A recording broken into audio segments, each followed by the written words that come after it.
de daños y perjuicios, ¿verdad? La reparación de daños y perjuicios. A ver, simplemente a manera de recuerdo, porque en la repetición a veces se te queda. Señorita Mari, ¿me puede decir qué es daño?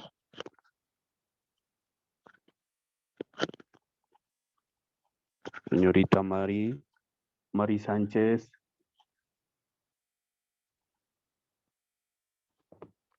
Mari, no, no recuerda. A ver, por ahí, nuestra compañera Yumiko, señorita Yumiko, por favor, ¿me puede decir qué es daño? Yumiko, no se escape. No, nada. Por ahí, a ver, Abdón. Doctor, buen día compañeros. Hola, hermano, buenos días. A ver, dígame, ¿qué es daño?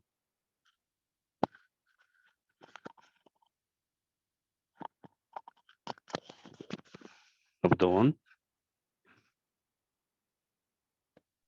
Doctor, Sí, Rocío, adelante, por favor. doctor, buenos días. ¿El daño es el menoscabo al patrimonio o puede ser a un moral de una Ujú. persona, como consecuencia de una persona a otra? Ya, Puede Rocío, está ser bien. puede ser eh, una acción directa o, ay no, ¿cómo es directa?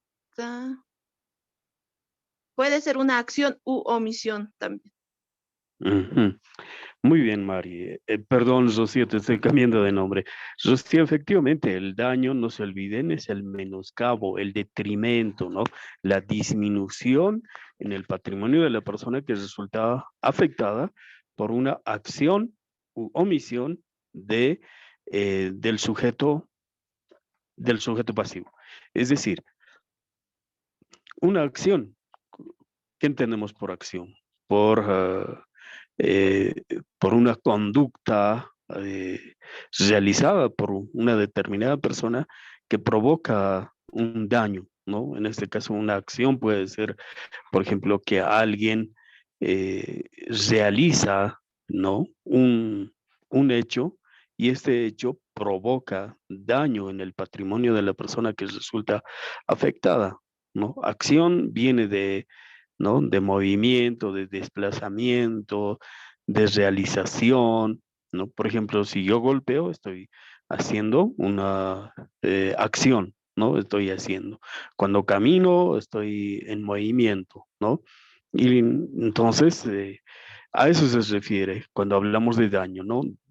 Aquel, eh, aquella afectación que se produce en el patrimonio de la persona afectada, ¿no? Que puede ser el acreedor, que puede ser la víctima, que puede ser cualquier persona, ¿no? Que resulte afectada justamente por una acción u omisión. ¿Cuándo es omisión? Y eso en eso nos habíamos quedado la clase anterior, ¿no? Cuando la omisión de una persona puede afectar el patrimonio del acreedor. ¿Qué significa omisión? Omisión implica omitir, dejar de hacer, ¿no? No hacer, no poner en conocimiento. Entonces, así como en materia penal hay delitos omisivos, ¿no? En donde de pronto uno tiene el deber de denunciar y no lo hace. Lo propio en materia civil, de pronto se puede incurrir en responsabilidad y dar lugar al resarcimiento de daños y perjuicios justamente por una conducta omisiva.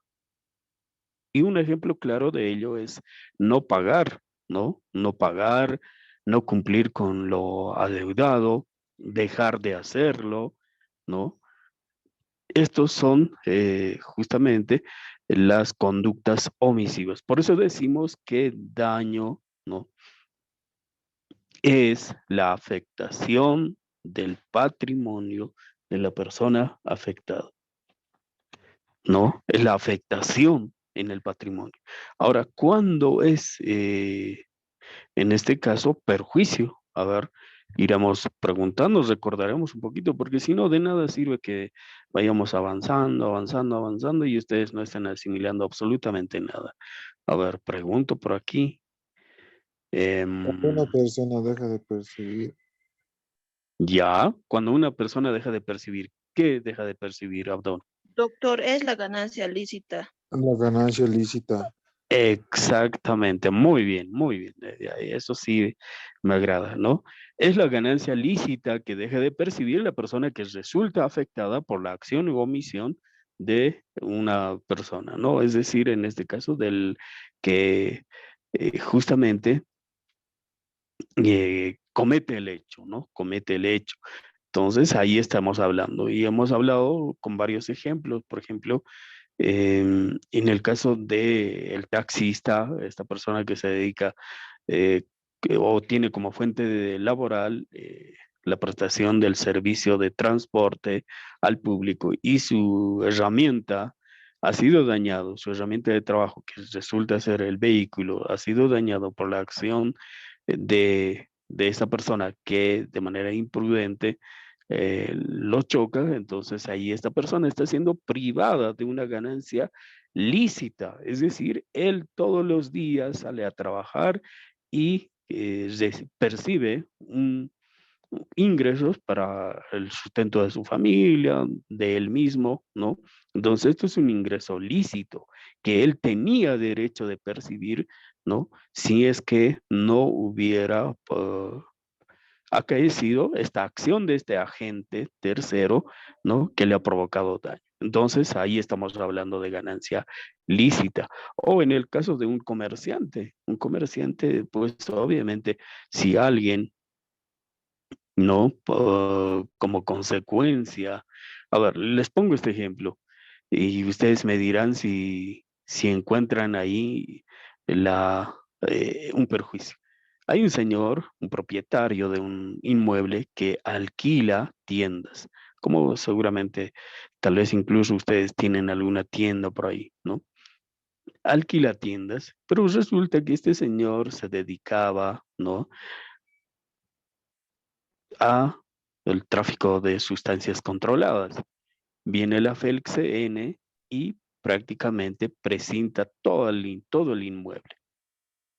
Y tu mercadería es ahí, ¿no? Tu mercadería es ahí, todos tus, mm, prácticamente, todo aquello que te permite generar ingresos se encuentran en la tienda que tú has rentado de esta persona. ¿Habrá perjuicio ahí? ¿Habrá daño? ¿Qué dicen? No, doctor, porque ya, la persona que está haciendo se da de cuenta que todo eso es ilegal. Si fuera Ujú. legal, en ese caso puede ser daños y perjuicios. Sería daños y perjuicios al que ha alquilado, al que ha percibido el alquiler. Exactamente, muy bien, Abdón. Sí, ahí estaríamos hablando de perjuicios en contra de la persona que ha alquilado la tienda, ¿verdad? En contra de la persona que ha alquilado la tienda. ¿Por qué? Porque esta persona, pues, ha rentado, ¿no? Esa tienda con el fin de generarse un ingreso, de procurarse un ingreso diario para poder sustentar a su familia. Y bueno, él no podía saber que el propietario de ese inmueble se dedicaba a actividades ilícitas. Pero bueno, la FELCN prácticamente lo presenta todo y impide que esta persona pueda seguir generando ingresos diarios. Ahí sí estaríamos hablando de perjuicios que estaría provocando. No habría daño, ¿no? Bueno, algunos dirán, sí, es discutible, ¿no? Porque si bien no estás reduciendo el patrimonio, porque para hablar de daño tiene que haber la disminución en el patrimonio, ¿no? Pero en este caso, si bien no está disminuyendo el patrimonio, pero esta persona que ha rentado la tienda se está viendo privada de la ganancia lícita. Él todos los días vende, qué sé yo, a ver, algunos productos, vende bolígrafos, vende prácticamente de todo, ¿no? Y como producto de estas ventas, él percibe réditos. Entonces, esta es una ganancia lícita, ¿no? Una ganancia lícita porque él además tiene licencia de funcionamiento, tiene autorizaciones de las entidades pertinentes para realizar esta actividad. Por lo tanto, al haber sido presentada su tienda, ¿no? Juntamente con todo el inmueble, ¿no? Él está siendo privado de una ganancia lícita. Ahí sí estuviéramos hablando de perjuicio, ¿no? Entonces, eso es lo que nunca se deben olvidar. Una cosa Doctor, es el daño, ¿no? Sí, Abdón, adelante. sí, doctor, me hemos comprendido que y deja de percibir, doctor, pero también sufre una consecuencia que es grande porque hablando que eso es ilegal, también el que ha alquilado puede ser arrestado por cómplice. Si encuentran, Bueno, mm, mm. Ya, bueno, a ver, ahí hay que aclarar, ¿no? El inmueble, ¿quién es en materia penal? ¿Quién el delito es, las responsabilidades? Siempre decimos esto, ¿no? Intuito persona, es decir, quien tiene que responder ante la acción de la justicia va a ser, en este caso, el propietario del inmueble donde se hubieran encontrado bueno, estas sustancias controladas. Y obviamente el inquilino también será sujeto de investigación, porque y si él tenía conocimiento de que el propietario estaba precisamente en este tipo de actividades, tenía la obligación de comunicar, de dar parte a las autoridades. Y si no lo hizo, ahí estuvo o ahí habría incurrido en una conducta omisiva, en un delito omisivo. Ahí puede ser tranquilamente acusado por encubrimiento y hasta como vos dices, tal vez complicidad, pero para ser cómplice necesariamente tendría que haber facilitado la consumación del hecho, pero y si en este caso no ha facilitado la consumación del hecho, ahí estuviéramos hablando de encubrimiento. ¿Por qué? Porque esa persona tenía la obligación de dar parte a las autoridades, ¿no? Y ahí, si él tenía conocimiento de que en ese inmueble se estaba almacenando sustancias controladas y no dio parte a la policía, entonces ahí no podría exigir él la reparación de perjuicios, porque él sabía que se estaba cometiendo esto. ¿Cuándo daría lugar a la reparación de perjuicios? Cuando él desconocía de que el propietario del inmueble que ha rentado, del cual ha rentado la tienda, bueno, pues se estuviera dedicando a estas actividades irregulares. Ahí sí, ¿y quién tendría que resarcir los perjuicios? El propietario, no el Estado, ¿no? En este caso, que por ¿quién es en este caso la persona que está cometiendo eh, que pueda perder, que pueda dejar de percibir estos ingresos lícitos? Si bien es la policía la que está presentando, pero es por una acción, ¿no? Por una conducta del propietario. Si el propietario no se dedicaba al tráfico o al almacenamiento de sustancias controladas, entonces obviamente de que él hubiera seguido, el inquilino hubiera seguido vendiendo, hubiera seguido realizando sus actividades de manera normal. ¿Verdad que sí? Bien, vamos entonces ahora hemos revisado con ustedes ampliamente de lo que es el artículo 334 también, que habla del resarcimiento del daño, ¿no? En razón del incumplimiento o retraso. En este caso, cuando hablamos del incumplimiento, y esto también hay que dejarlo en claro, ¿no? Porque creo que algunas personas todavía les cuesta un poquito comprender. Incumplimiento significa no cumplir con la obligación o con la prestación debida. Tú tenías la obligación de entregar, ¿no? 100 productos, bueno, de estos, 100 productos. Esa era tu obligación. Hablamos de incumplimiento cuando no entregas estos productos, ¿no? Eso tiene que estar claro. Y eso puede dar lugar, ¿no? Obviamente al resarcimiento de daños y perjuicios, ¿no? Puede dar lugar al resarcimiento de daños y perjuicios. Y también hablamos, ¿no? De retraso. Retraso es que no es que dejas de cumplir no es que dejas, sí, no es que dejas de cumplir, sino que te demoras en el cumplimiento, ¿no?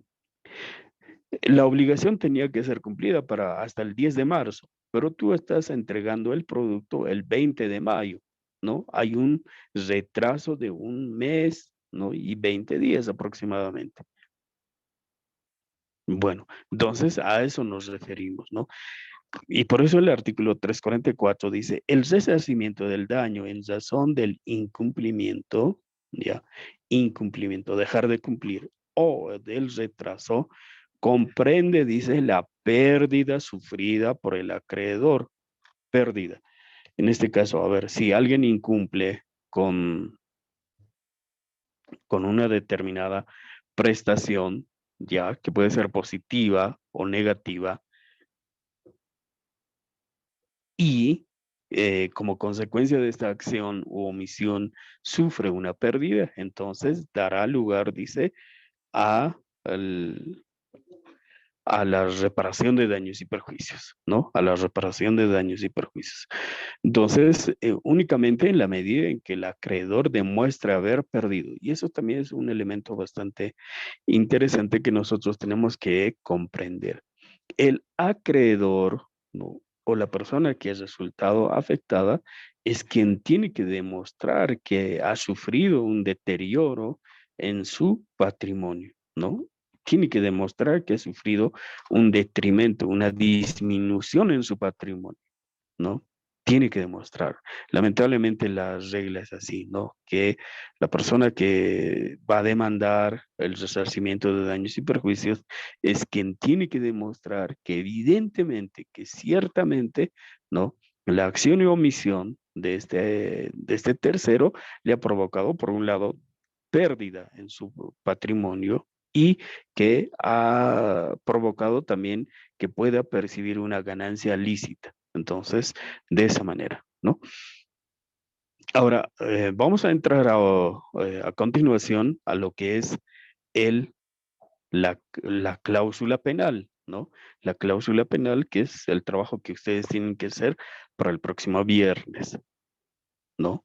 Bueno, para el próximo lunes, más concretamente, tienen que hacer un contrato por el cual establezcan, ¿no? De manera anticipada una sanción para el caso del incumplimiento o el retraso. De todas maneras, he subido yo un ejemplo de la plataforma de Classroom. No les estoy pidiendo que se copien tal cual está, pero pueden tomar como ejemplo, ¿no? Como ejemplo. Pueden establecer otro tipo de obligaciones y establecer en caso de incumplimiento una sanción anticipada, ya sea para el acreedor o para el deudor, porque el incumplimiento, no se olviden, puede darse por parte de ambos sujetos. Vamos a leer lo que dice el artículo 345. A ver, alguien que esté con su código, a manera de despertar. Yo sé que está haciendo mucho frío y cuesta despertarse, por lo menos en esta época, y algunos seguramente todavía están en camita. A ver, alguien que esté con su código, el artículo 345, por favor, les pido. Doctor, Doctor, buenos buen días. día. Adelante, por favor. Artículo 345. Daño previsto. El resarcimiento solo comprende el daño previsto o que ha podido preverse. Si el incumplimiento o retraso no se debe a dolo del deudor. Ujú. Bien, ahí este artículo hace referencia al resarcimiento, ¿no? El resarcimiento, es decir, lo que la persona que haya cometido la acción o omisión y haya dado lugar al daño, ¿no? Entonces dice en este caso el resarcimiento del daño previsto o que ha podido preverse eh, solo comprende, perdón, el resarcimiento solo comprende, dice, el daño previsto o que ha podido preverse si el incumplimiento o retraso no se debe al dolo del deudor. Ahí, de manera anticipada, ¿no? Nosotros sabemos que puede haber ciertas circunstancias que impidan, ¿no? El cumplimiento de la prestación debida. Entonces, de manera anticipada, nosotros podemos prever que en caso de que el, el deudor incumpla con la obligación dentro de un determinado plazo, la sanción va a ser esta, ¿no? o se puede prever, dice, a eso se refiere. Hay algunos daños, perjuicios que, bueno, son perceptibles eh, a nuestro ser, ¿no? Es decir, que nosotros sabemos que se puede producir esto, entonces las partes convienen, no convienen esta sanción de manera anticipada, ¿no? Pero aquí está hablando de que no debe existir el dolo. El dolo, a ver, ¿cuándo existe dolo? Yo sé que, por ejemplo, a ver, estafar, no, es un ilícito. Peor aún, como abogado, yo no puedo decir, no, es que no sabía, lo he hecho de buena fe, no puedo esgrimir ese tipo de argumentos. ¿Por qué? Porque yo como abogado he aprendido en segundo año de la carrera de Derecho que era dolo, ¿no? Y como ustedes perfectamente saben, dolo es la acción deliberada, intencional, ¿no? Que busca provocar daño en, en materia penal, diremos, en la víctima, ¿no? En la víctima. En materia civil, el daño se pretende provocar al acreedor, al patrimonio del acreedor, ¿no? El deudor sabe perfectamente que tiene que cumplir con la prestación debida en un determinado plazo y sabe cuáles son las consecuencias de ese incumplimiento. Pero aún así, teniendo conocimiento de estos extremos, no cumple con la obligación debida. Entonces ahí estaríamos hablando de una acción deliberada, intencional, ¿no? Por parte del deudor. Entonces, en este caso, y ahí va a dar lugar a la reparación de daños y perjuicios. Pero sí, de manera anticipada, se ha podido prever, ¿no? Ciertas circunstancias eximientes de responsabilidad en contra del deudor, ahí solamente dice que el resarcimiento solo será aquel que pudo haberse previsto. Vamos al artículo 346, daños inmediatos y directos, ¿no? El daño inmediato es como consecuencia, ¿no? Como consecuencia inmediata del hecho, en este caso de la acción o omisión, ¿no? Dice, aunque haya dolo del deudor, el resarcimiento no debe comprender en cuanto a la pérdida experimentada por el acreedor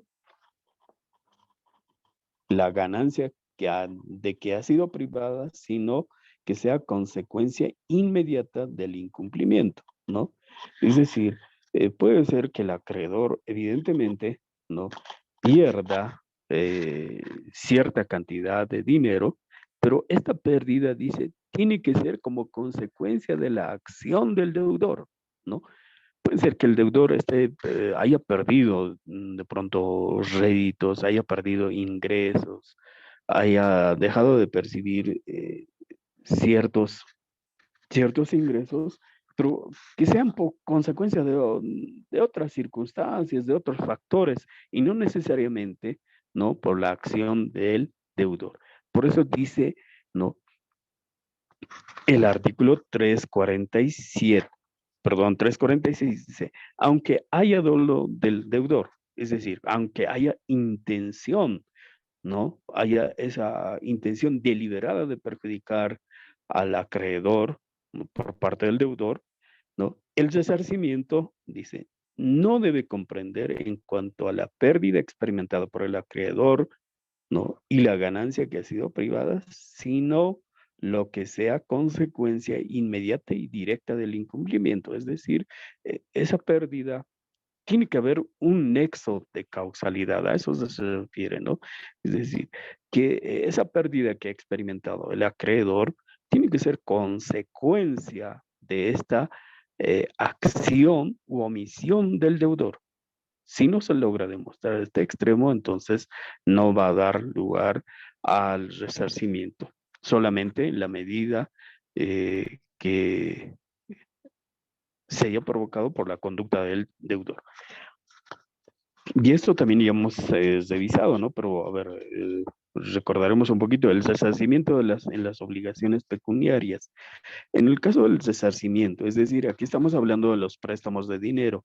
En las obligaciones que tienen por objeto una suma de dinero, como es el préstamo, ¿no? Cuando tú prestas algún monto de dinero a alguna persona, dice, el resarcimiento por el retraso en el cumplimiento solo consiste en el pago de los intereses legales desde el día de la mora.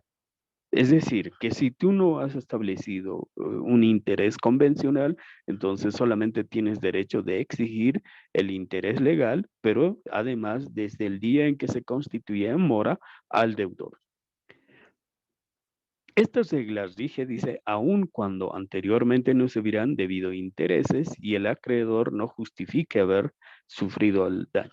Es decir, no necesariamente en este caso el acreedor tiene que decir, ¿sabe qué? Como consecuencia del incumplimiento del deudor, mi persona ha sido privada de la ganancia al cual tenía derecho. No, no tiene que demostrar.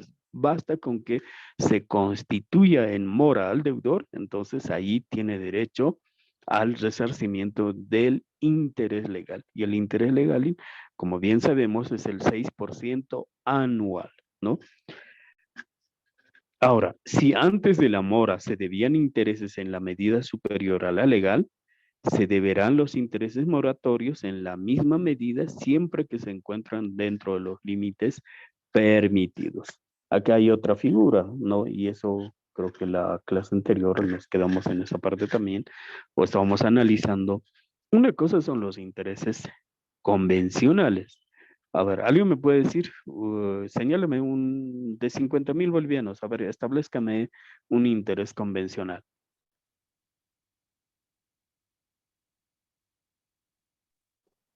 Doctor, en intereses convencionales sería en el acuerdo de las partes, digamos, el 2% mensual.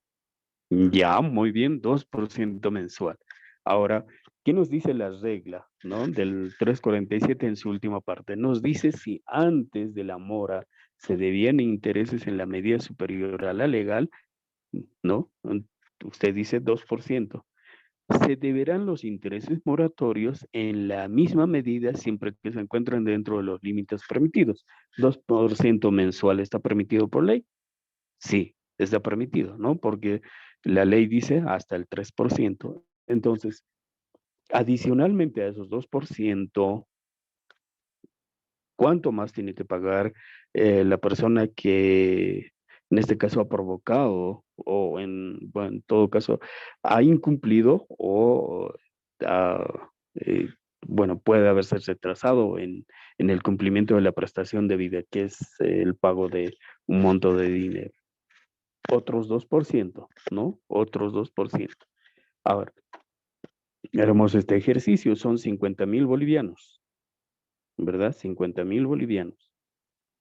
Ya, usted dice un interés mensual del 2%, 2%. Y pongámosle 7 meses, ¿no? 7 meses de retraso.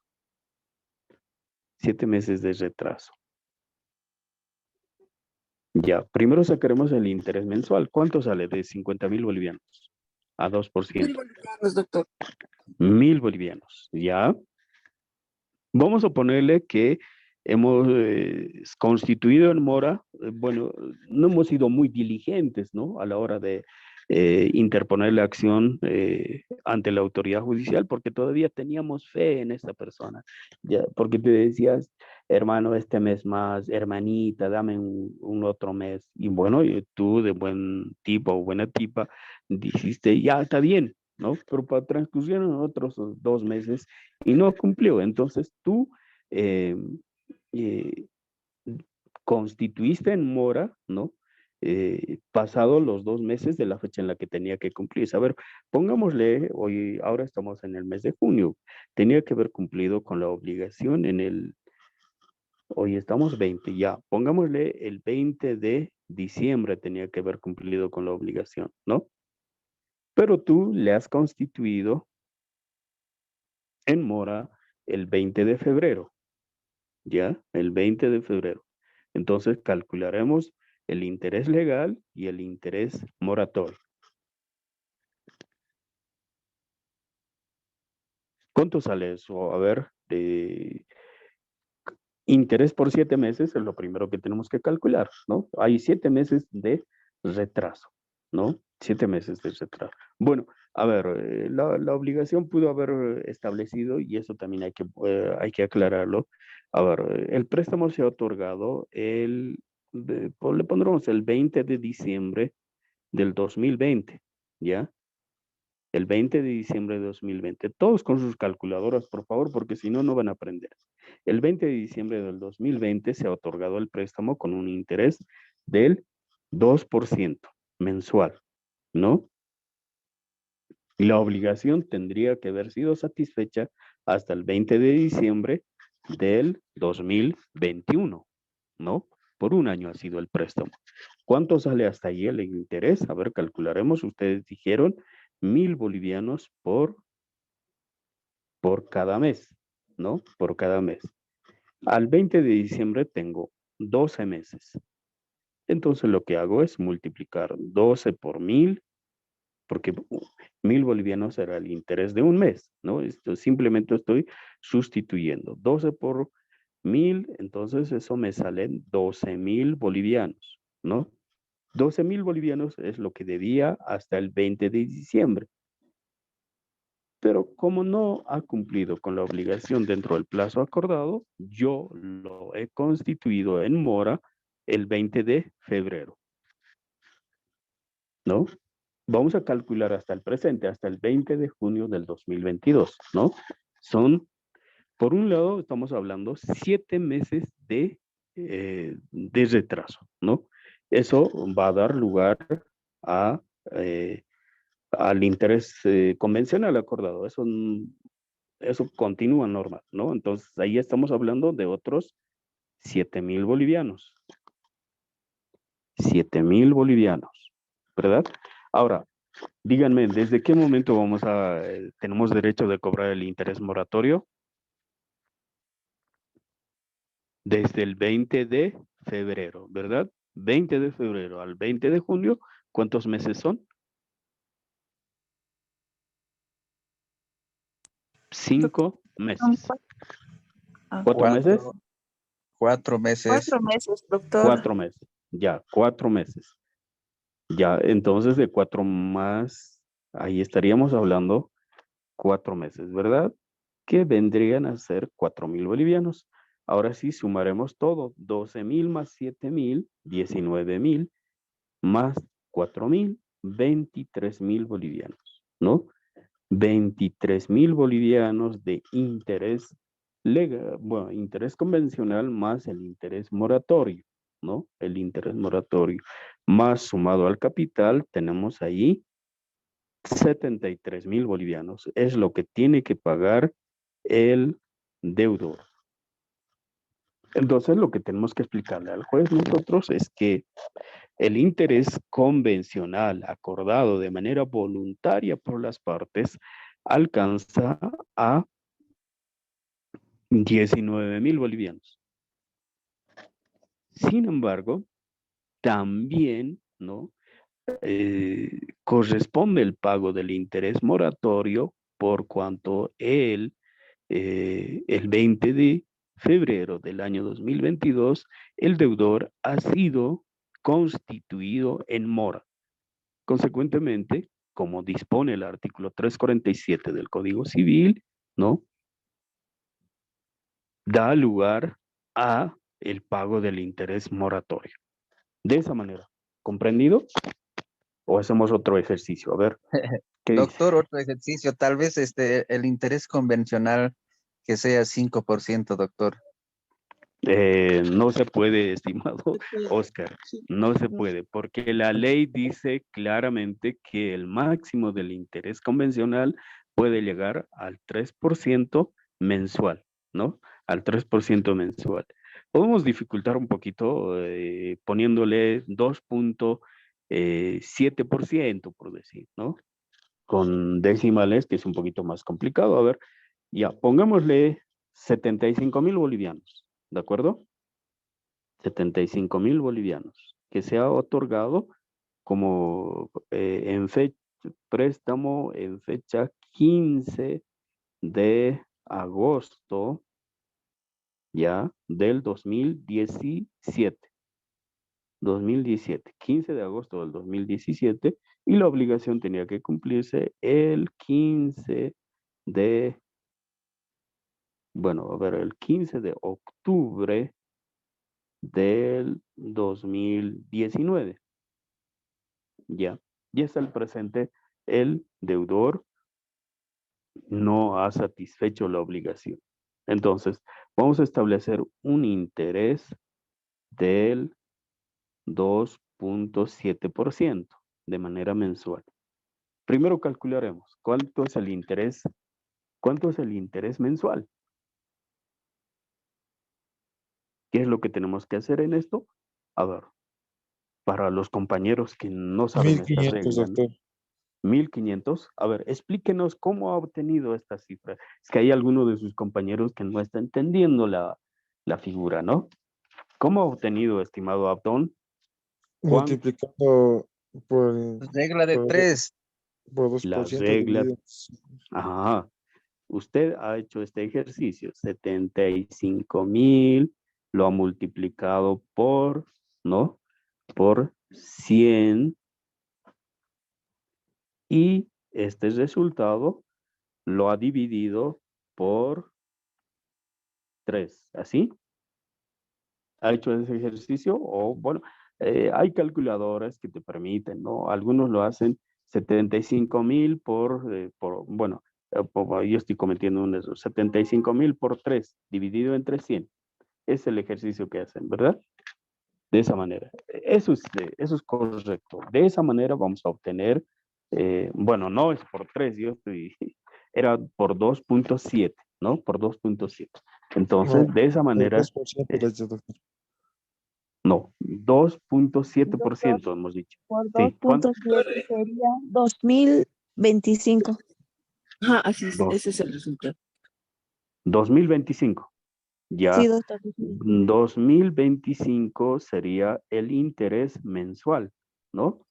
El interés mensual. Ok, mensual. Ahora, en los dos, hasta el presente, ¿no? A ver, supongamos, le vamos a constituir en mora el 10 de enero del 2020, ¿ya? Se ha constituido en mora al deudor, mora del deudor. ¿Cuánto tenemos ahí, estimados compañeros? Sí, a ver, calcularemos. Estamos en el año 2022. La obligación tenía que verse satisfecho el 15 de octubre del año 2019. Ahí tenemos que calcular, ¿no? Por un lado, a ver, ¿cuánto es el interés diario? Para sacar el interés diario, lo que tenemos que hacer es lo que ha obtenido su compañera. 2025 tenemos que dividir, ¿no? Entre 30, ¿ya? Y ahí vamos a obtener el interés diario, porque ahí nos están hablando de 10 días, ¿no?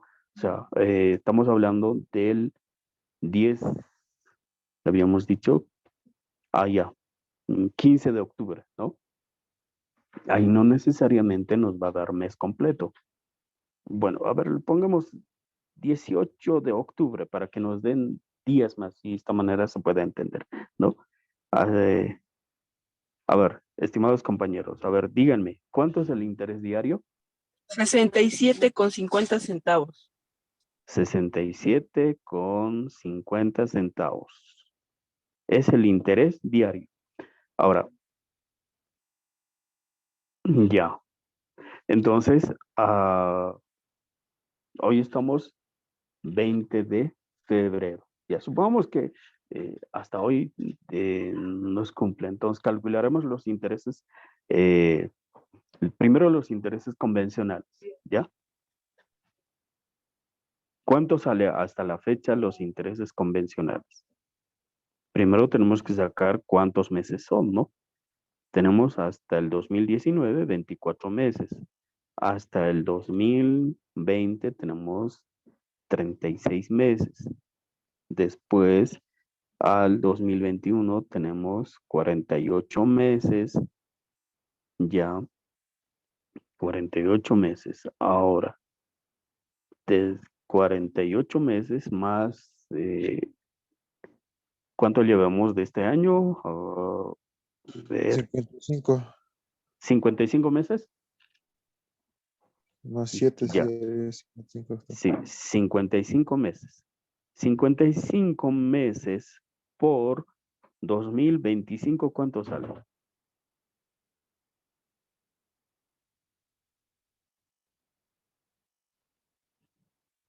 ¿Cuánto tenemos? 111.375. 111.375 bolivianos. Ya, pero tenemos días, ¿no? Porque ya la obligación tenía que cumplirse cada 15, por decir, ¿no? Y hoy estamos 20, más 5 días tendríamos, eh, más 5 meses, bueno, en todo caso, más 5 días, ¿no? 5 por 67.50 centavos. ¿Cuánto sale?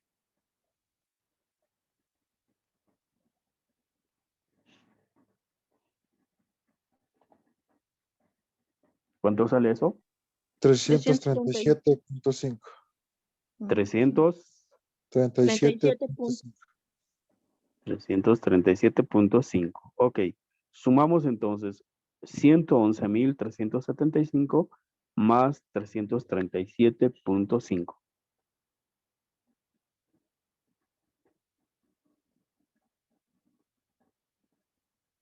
¿Cuánto sale? 111.712.5 sale, doctor. 700, 12.5. 712.5, ¿no? Ok, Sí, doctor. muy bien. Ahora, hemos dicho que hemos constituido en mora el 10 de enero. Ya, el 10 de enero hemos constituido. Entonces significa que desde el 10 de enero del año 2022 tenemos derecho de cobrar el interés moratorio. Calcularemos cuánto es el interés moratorio. El interés moratorio, ojo, es el mismo monto del interés, ¿no? Vamos calculando, por favor.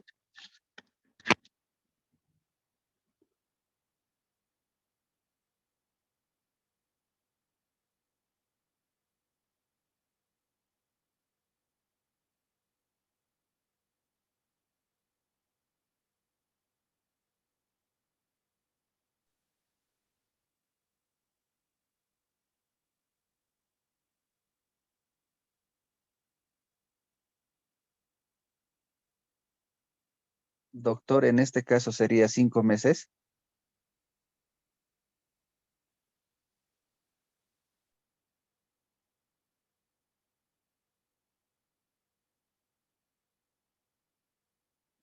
Oscar, Sí, en este caso sería 5 meses, ¿no, doctor? 5 meses y 5 días. No, a ver, estamos hablando del 10 de enero, ¿no? Al Sí, 10 de junio estaríamos hablando de 5 meses, ¿no? sí. Pero estamos ahora a 20 Más 10 días. más 10 días, correcto. Claro. 5 meses y 10 días. Entonces calcularemos cuánto es el interés moratorio. Ya teníamos nuestro dato, ¿no? 67.50 centavos es por día, ¿no? Y eso sale, ¿cuánto? 675, doctor, por día. Los 10 días. Por los 10 días, 175 bolivianos. No, 675. Ah, 675.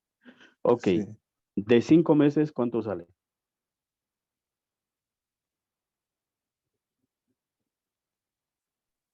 10.125.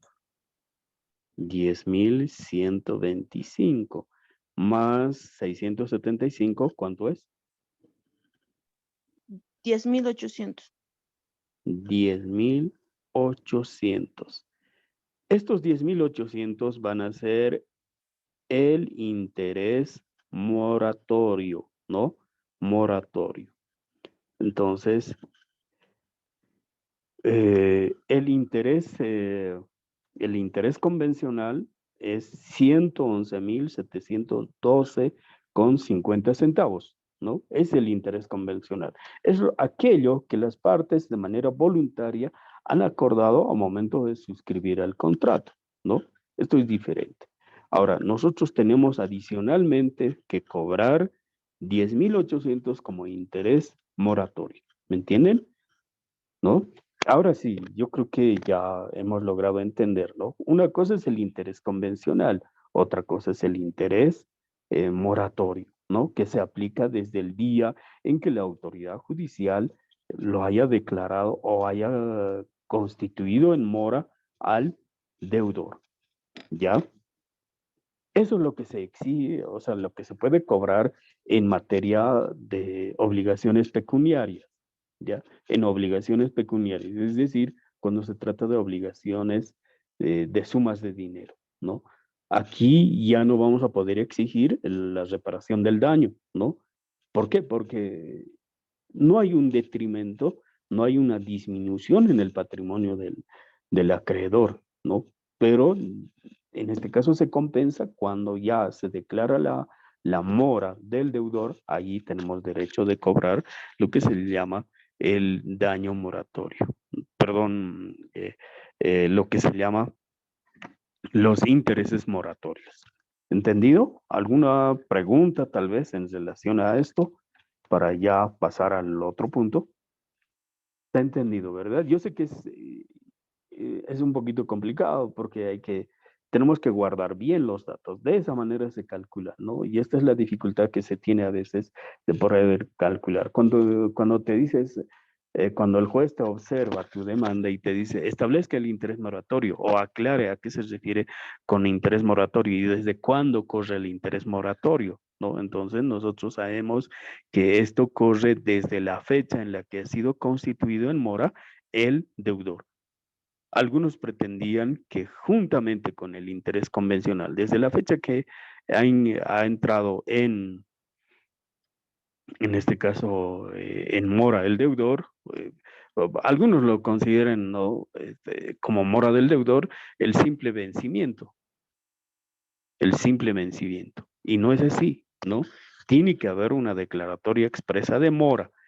Ahora, la pregunta para todos, si en nuestro contrato, en el contrato de préstamo, ¿no? En el contrato de préstamo, nosotros hemos establecido en una de las cláusulas lo siguiente. Decimos que a solo vencimiento de la fecha en la que el deudor tiene que cumplir con la prestación debida, el mismo se constituirá en mora automática sin necesidad de requerimiento o intervención judicial. Ahí, ¿desde qué momento vamos a tener derecho a cobrar el interés moratorio? Desde el día siguiente del El plazo vencimiento. vencido. Exactamente, muy bien. Desde ahí, ¿no? De esa manera. De esa manera. ¿Ya? Entonces, pero a veces por desconocimiento de esto, muchas veces no se suele cobrar el interés moratorio, ¿no? Simplemente se cobra el interés legal. Y van a ver, en la mayoría de las demandas no existe el cobro del interés moratorio. Pero si ustedes ya seguramente van a interponer de esa manera, ¿no? Ahora, ¿cuándo no hay resarcimiento del daño? ¿No? El artículo 348, a ver, estimada Rocío, Edith, cualquiera que tenga su código, por favor, si me puede leer el 348. 348. Sí, por favor, adelante. Ya, concurrente del acreedor. Si en un hecho culposo del acreedor hubiera concurrido a ocasionar el daño, el resarcimiento se disminuirá en proporción a la gravedad del hecho y a la importancia de las consecuencias derivadas de él. 2. No hay lugar al resarcimiento por el daño que el acreedor hubiera podido evitar empleando la diligencia ordinaria. Muy bien, muchas gracias. Dice allí claramente, ¿no? Que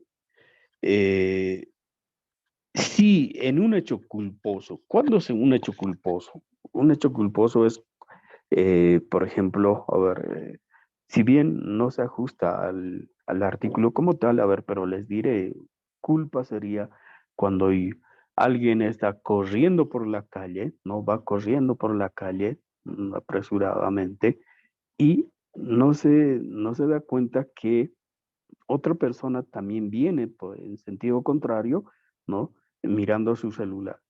Esta persona, ¿no? Está corriendo a gran velocidad y choca y hace que la otra persona pueda caer, ¿no? Pueda caer. ¿Ha tenido intención de provocar daño en esa persona que estaba viniendo? No, pero aún así ha provocado el daño porque puede ser, por un lado, que no sé, se provoque una lesión en la persona que venía del otro lado, ¿no? Entonces, eso simplemente para comprender lo que es la culpa, ¿no? En la culpa no hay la intencionalidad, pero aún no haya la intencionalidad, igualmente se provoca el daño, ¿no? Igualmente se provoca el daño. En este caso estamos hablando en materia civil, nosotros hablaríamos de la culpa, ¿no? Concurrente del acreedor. Dice, si en un hecho culposo del acreedor, ¿no? Hubiera concurrido a ocasionar el daño. Es decir, a ver, el deudor, ¿no? Tenía la obligación de cumplir con la prestación debida justamente hoy, ¿no? Justamente hoy. Pero para cumplir con la obligación, ¿no? El deudor, perdón, el acreedor debería, ¿no? Debería tener lista, a ver, si la obligación era, en este caso, la realización de un muro perimetral, ya, el, esa era la obligación, construir un muro perimetral, ¿no? En una propiedad. Pero para eso se necesita la autorización del gobierno municipal, ¿no? Si el acreedor, ¿no? Que en este caso vendría a ser el propietario de ese inmueble, no ha obtenido el permiso correspondiente porque simplemente no hizo ninguna gestión, ¿no? Y entonces ahí, ¿no? Ha existido una culpa concurrente del acreedor. El propietario también tiene culpa en que no se ejecute esa obra. ¿Por qué? Porque él no ha solicitado el permiso. Sobre todo en la construcción de edificios grandes, ¿no? Previamente, pues tienen que estar aprobados los planos. Puede ser que el obligado, ¿no? No haya iniciado las obras dentro del plazo establecido, dentro del plazo acordado, pero tampoco el propietario ha logrado que se aprueben los planos. Entonces, hay culpa pues concurrente, hay culpa de ambas partes, tanto del acreedor como del deudor, ¿no? Ambos tienen la culpa. En este caso dice, si en un hecho culposo del acreedor hubiera concurrido a ocasionar el daño, ¿no? En este caso, ¿cuál es el daño? La no construcción, ¿no? Seguramente se afectará, pues puede ser que incluso se hayan vendido anticipadamente oficinas, se hayan dado en antícresis, ¿no?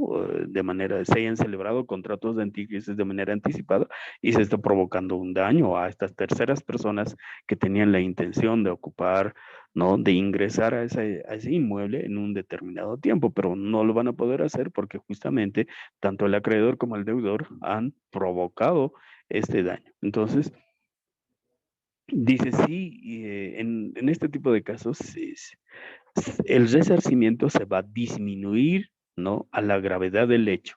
Es decir, el, el deudor tenía que empezar la obra el 15 de diríamos el 15 de marzo, ¿no? 15 de marzo.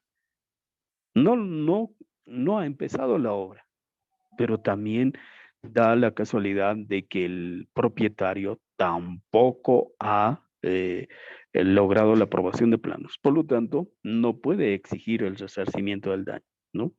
si bien va a decir, pero usted ya debía estar haciendo de pronto algunos movimientos de tierra, si bien es cierto, no hay la aprobación, entonces el daño, o perdón, el resarcimiento se va a disminuir, porque no podía hacer cavaciones, ¿no? Si no tienen los planos debidamente aprobados. Entonces hay una culpa concurrente del acreedor. Y dice, no habrá lugar al resarcimiento por el daño que el acreedor hubiera podido evitar la diligencia ordinaria, ¿no? Es decir, en este caso, si la obligación consistía en entregar un vehículo, ¿no? Un vehículo y eh, y el acreedor, ¿no? Tenía si el deudor, en este caso, eh, a ver, pongamos este ejemplo. Lo deja en la calle, ¿no? Lo deja en la calle, en la vía pública. ¿Y qué es lo que tendría que haber hecho el acreedor? El acreedor debería haberlo guardado dentro de su garaje. De pronto hay un muchacho malintencionado y prácticamente, ¿no? Con la llave, ¿no? Ha rayado todo. Entonces ahí no hay, pues, no va a dar lugar al resarcimiento porque el acreedor tranquilamente pudo haberlo guardado o tendría que haber empleado la diligencia ordinaria, que es lo común que hacemos, ¿no? Si alguien te entrega un determinado bien, por simple lógica, nosotros tenemos que tratar de que ese bien no se pierda o se mantenga, o que pueda estar preservado, ¿no? Porque después nos podrían responsabilizar por su pérdida, por su deterioro. Entonces, es lo que tiene que hacer el todo acreedor, ¿no? Si bien no está de acuerdo con ese vehículo porque él había pedido blanco y le han traído uno rojo, ya está bien, pero pues, al margen de ello, él debía haber preservado y no permitir que se raye, que se deteriore ese, ese bien, ¿no? Entonces, ahí no habrá lugar al resarcimiento, dice. Vamos al artículo 349. El deudor responde por los terceros. Esto también hemos visto ya, ¿no? El deudor, el artículo 349 nos dice, responsabilidad por hecho de los auxiliares. Ustedes en algún momento van a tener sus pasantes, van a tener sus auxiliares, dice, ¿no? ¿Y qué ocurrirá si uno de sus procuradores incurre en alguna irregularidad? Ahora, dice, el deudor que para cumplir, aunque esto no precisamente es lo que el ejemplo, no guarda relación con el ejemplo que daba, ¿no? Dice, el deudor que para cumplir la obligación se vale de terceros, responde de los hechos dolosos o culposos de estos, salvo voluntad diversa de las partes, ¿no? Sobre todo en materia de cumplimiento de obligaciones a veces, o de pago de cotas mensuales, o en este caso, de alquileres, ¿no? Muchas personas se valen de sus auxiliares, es decir, ya Roberto anda a pagar, ¿no? Anda a pagar lo que el alquiler, pero Roberto pues se encuentra con algún amigo, ¿no? Y no cumple con la obligación.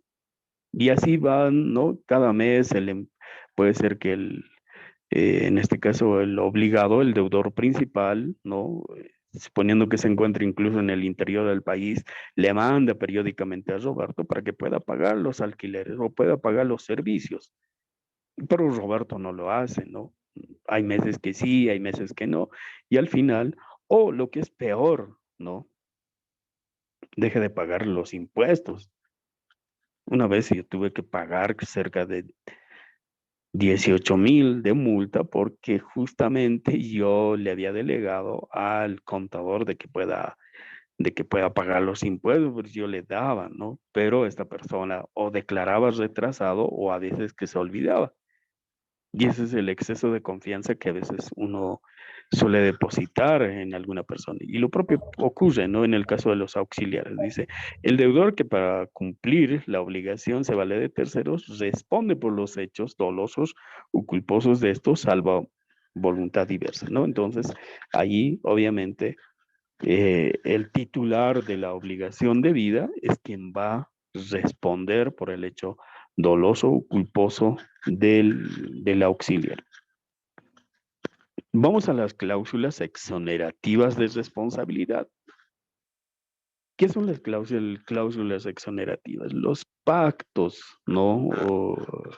Por los cuales se acuerda que no va a existir el resarcimiento de los daños y perjuicios.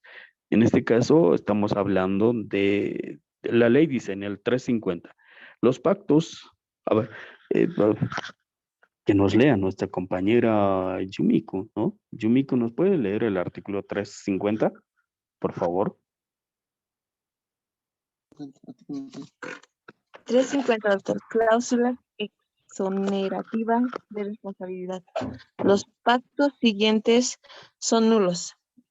Como uno, los que anteladamente exoneren o limiten el deber, perdón, de resarcir el daño que deriva de la responsabilidad del deudor por dolo o por culpa grave. 2.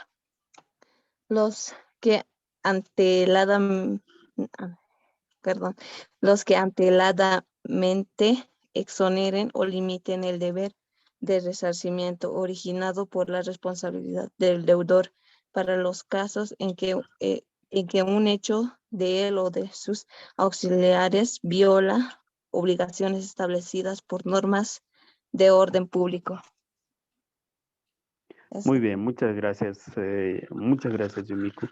El artículo 350, ¿no? Nos habla justamente de que algunos pactos, cuando hablamos de algunos pactos nos referimos a esos convenios que establecen las partes. Dice, estos van a ser nulos en los siguientes casos. Dice, cuando anteladamente, ¿no? Es que a veces se valen del poder que tienen ciertas personas, ¿no? Del poder que tienen ciertas personas o de la influencia que puedan ejercer en relación al otro contratante, ¿no?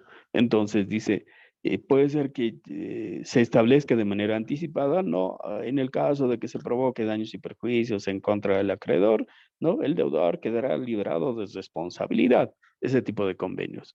Dice, los que anteladamente exoneren o limiten el deber de resarcir el daño, el daño que deriva de la responsabilidad del deudor por dolo o culpa grave, ¿no? Entonces, en este caso, este tipo de convenios son nulos.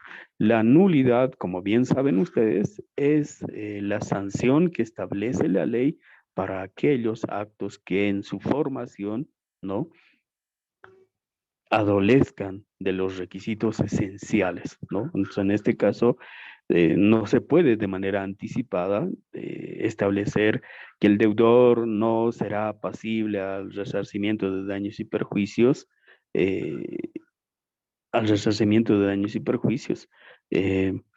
aquí puede dar lugar a que el deudor de manera malintencionada incumpla con la obligación, ¿no? Incumpla o por culpa grave.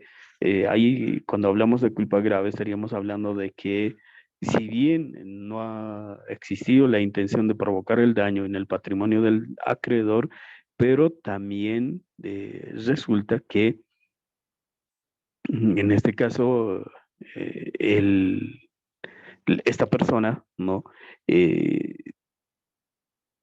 No prevé, no toma los recaudos necesarios para poder cumplir con la obligación a la que está reatado. Porque no le interesa, porque sabe que no puede, está liberado de responsabilidad en mérito a la suscripción de ese contrato. Entonces, este tipo de acuerdos, de convenios son nulos, ¿no? Son nulos. No se puede anticipadamente liberar de responsabilidad al deudor. El numeral 2 dice, los que anteladamente exoneren o limiten el deber de resarcimiento originado por la responsabilidad del deudor para los casos en que un hecho de él o de sus auxiliares viola obligaciones establecidas por normas de orden público. En este caso, a ver, por un hecho ilícito, ¿no? Suponiendo que el auxiliar o el deudor, o el deudor o el auxiliar de este, ¿no? Cometan algún ilícito. Y en este caso, nosotros en el convenio dijéramos, ¿no? Quedarán liberados de responsabilidad si por cualquier razón el deudor o el auxiliar incurrieron en la comisión de algún hecho delictivo, ¿no? No se puede exonerar. Esto se da justamente a la inversa del ejemplo que ponía a inicio de clase, cuando una persona renta, por decir, una oficina, ¿no? Cuando renta una oficina, ya, lo hace para que pueda desarrollar sus actividades, en el caso de los abogados, para que podamos desarrollar nuestras actividades profesionales, ¿no? En el patrocinio de casos, etcétera. Pero resulta que hay personas que, bueno, no son ni siquiera abogados, pero rentan oficinas para esta finalidad. Y ocurre que esa oficina es empleada para el almacenamiento de ciertos productos, bueno, diríamos, de sustancias controladas, ¿no?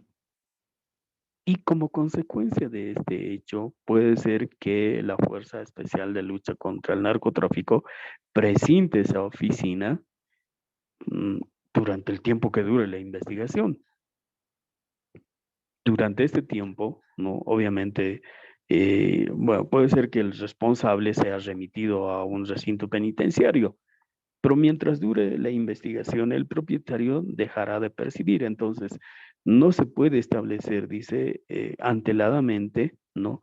Este tipo de exoneración, ¿no? Es decir, que en el caso de que el inquilino pudiera ser sancionado por vulneración de normas de orden público, ¿no? Él mismo no tendrá la obligación de resarcir el daño provocado al propietario. Entonces ahí estaríamos estableciendo una sanción, en este caso una exoneración de responsabilidad de manera anticipada. Esto es ilegal, ¿no? Es decir, es nulo, no se puede establecer eso, ¿no?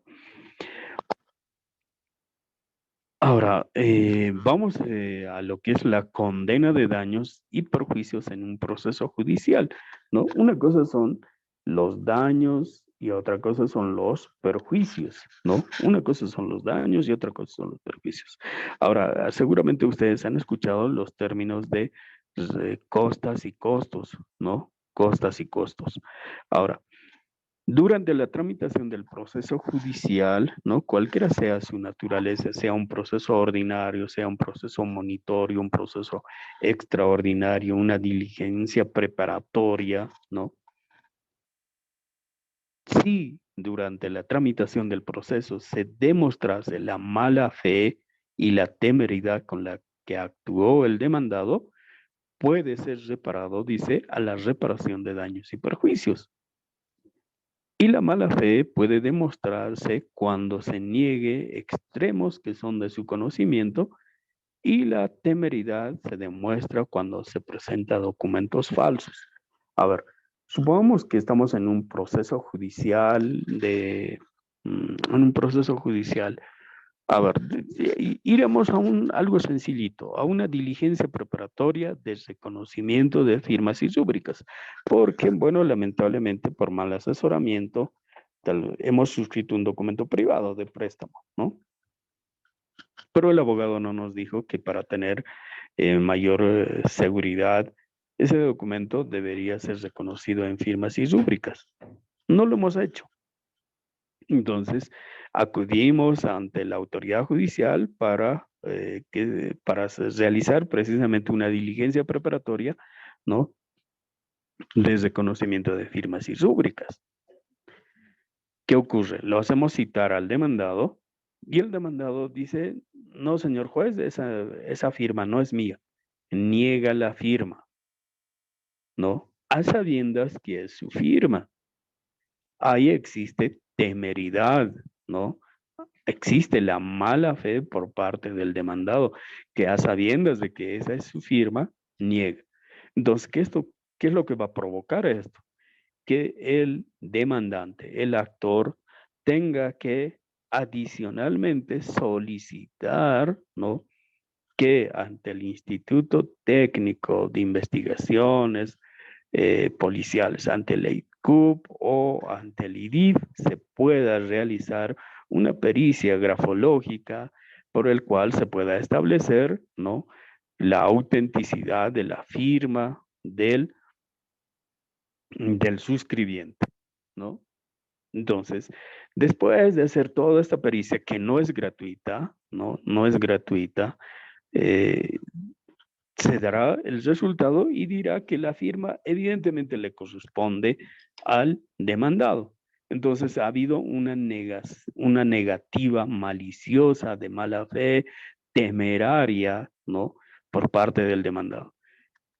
Ha provocado que el actor, el demandante, tenga que pagar, ¿no? Tenga que pagar al perito, ya, para que haga el estudio grafológico. Entonces, ahí hay un detrimento en el patrimonio del acreedor. Sí, por supuesto que sí, hay un detrimento, porque el acreedor no tenía por qué haber gastado, por qué haber pagado al perito, ¿no? Si no hubiera sido por la acción maliciosa, temeraria de parte del demandado, que ha negado su firma.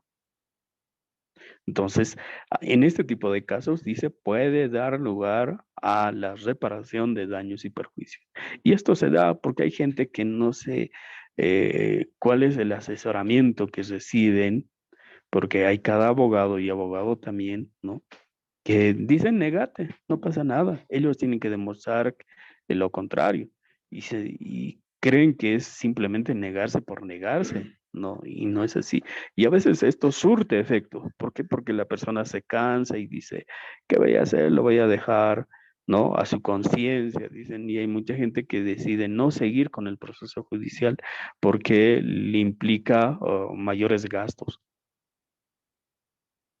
Pero es la realidad, ¿no? Se tiene que, en este tipo de casos, si se logra demostrar que ha existido mala fe y temeridad por parte del demandado dentro de un proceso judicial, esto va a dar lugar al resarcimiento de daños y perjuicios. Y ya sabemos qué son los daños y perjuicios, ¿no? Daño, detrimento en el patrimonio del acreedor, ¿no? Y perjuicio, aquella ganancia de la que ha sido, aquella ganancia lícita de la que está siendo privada, ¿ya? Vamos a leer a propósito de ello el artículo 64. Dice, ¿no?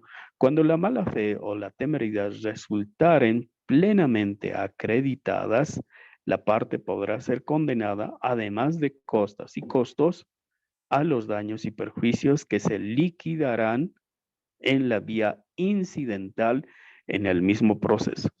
Es decir, ¿cuál es la demanda principal? La demanda principal viene siendo el proceso ejecutivo, ¿no? Y la demanda, lo incidental será pues, en este caso, la reparación de daños y perjuicios. Es decir, en un mismo proceso judicial, ¿no? Se van a tramitar dos acciones. Por un lado, el proceso ejecutivo como tal, que es la demanda, la acción principal, pero paralelamente, dentro del mismo proceso, o es decir, dentro del mismo expediente, se va a tramitar lo que va a ser, ¿no?, la acción incidental de reparación de daños y perjuicios. ¿Ya? Esto es por una ficción de la ley, ¿no? Que se produce de esa manera. Es que no podemos hacer adicionalmente otro proceso judicial en otro juzgado, ¿no?, exigiendo la reparación de daños y perjuicios provocados, ¿no?, por una conducta, por una acción del demandado en otro proceso judicial. No, tiene que hacerse dentro del mismo proceso judicial, dentro del mismo proceso judicial, solo que no se va a tramitar, pues, en este caso, en la vía incidental, el proceso principal, el proceso de fondo, viene siendo el proceso ejecutivo y el proceso incidental será la reparación de daños y perjuicios. ¿Entienden? ¿Ya? Ahora, vamos a repasar lo que dice el artículo 984 del Código Civil. El 984, a ver, dice, quien por un hecho doloso, no, o culposo, ocasiona a alguien un daño, queda obligado al resarcimiento. Esto ya hemos hablado también, ¿no? Ampliamente. ¿Qué es el dolo? La intención de provocar daño. La intención, tiene que haber una intención. El actor, ¿no? El sujeto activo, tiene que conocer uno que ese hecho que está realizando es contrario al ordenamiento jurídico y que puede ser sujeto incluso de la privación de libertad, puede ser condenado a una pena privativa de libertad. Pero aún así, teniendo conocimiento de este hecho, ¿no? Comete el hecho, ¿no? Entonces, ahí estamos hablando de dolo y culpa cuando existe una conducta displicente, negligente, imprudente por parte del demandante, en este caso del deudor, ¿no? Que no prevé las consecuencias de su acto. No tiene la intención de provocar daño, sí, pero su falta de prudencia, su negligencia va a provocar el daño, la afectación en la otra persona, ¿no? Entonces ahí hablamos de la culpa, ¿ya? Y como último punto, ¿no? Tenemos lo que es la cláusula penal. La cláusula penal está prevista en nuestra legislación en el artículo 532. A ver, por ahí, Edith, si nos puedes ayudar a leer el artículo 532 del Código Civil, ¿no? ¿Qué será la cláusula penal? Edith o alguna persona que esté con su código, adelante. No, creo que no están. A ver, el artículo 532 dice, ¿no? Yo, doctor, Ya, adelante, por favor.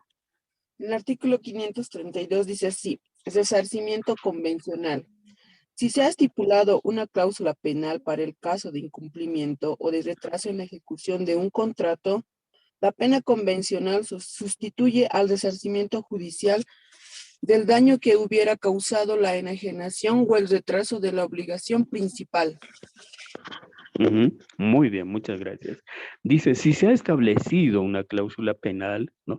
La cláusula penal no es otra cosa que la sanción anticipada que las partes fijan o establecen para el caso del incumplimiento o el retraso en el cumplimiento de la prestación debida, ¿no? Es decir, hace rato hablábamos de que se tiene que acudir ante el juez para pedir el pago de daños y perjuicios o el resarcimiento de daños y perjuicios, o no exigir el pago de daños y perjuicios. Pero en este caso, las partes dicen, no vamos a ir a un proceso judicial, nosotros de manera anticipada vamos a establecer la sanción que va a merecer cada una de las partes en caso de que incumpla o se retrase en el cumplimiento de la prestación debida, ¿no? Entonces dice, si se ha estipulado una cláusula penal para el caso del incumplimiento o el retraso en la ejecución de un contrato, la pena convencional sustituye al resarcimiento judicial del daño que hubiera causado la inejecución o el retraso de la obligación principal. Es decir, que ya no se puede demandar adicionalmente a través de la vía judicial, ¿no? El resarcimiento de daños y perjuicios, porque esta sanción ya ha sido establecida y ha sido acordada de manera voluntaria por las partes, ¿no? Por las partes. Entonces, en eso comprende que es el pacto accesorio por el cual en este caso, las partes, ¿no? Acuerdan la sanción en el caso del incumplimiento o del retraso. Muy bien, vamos a quedar en esta parte, por favor. Han sido muy gentiles en haber estado en la clase. Nos estamos viendo el próximo viernes. Por favor, no se olviden subir su trabajo a la plataforma de Classroom. Tenemos dos trabajos. Por un lado, la redacción de un memorial por el cual se exija el resarcimiento de daños y perjuicios. Y segundo, la elaboración de un contrato en el cual se contemple la cláusula penal. Hasta el próximo viernes, compañeros, señoritas, jóvenes, que tengan un excelente día. Hasta luego, doctor. Hasta luego, doctor. Hasta luego. Doctor, muchas Hasta gracias. luego, que les vaya muy bien.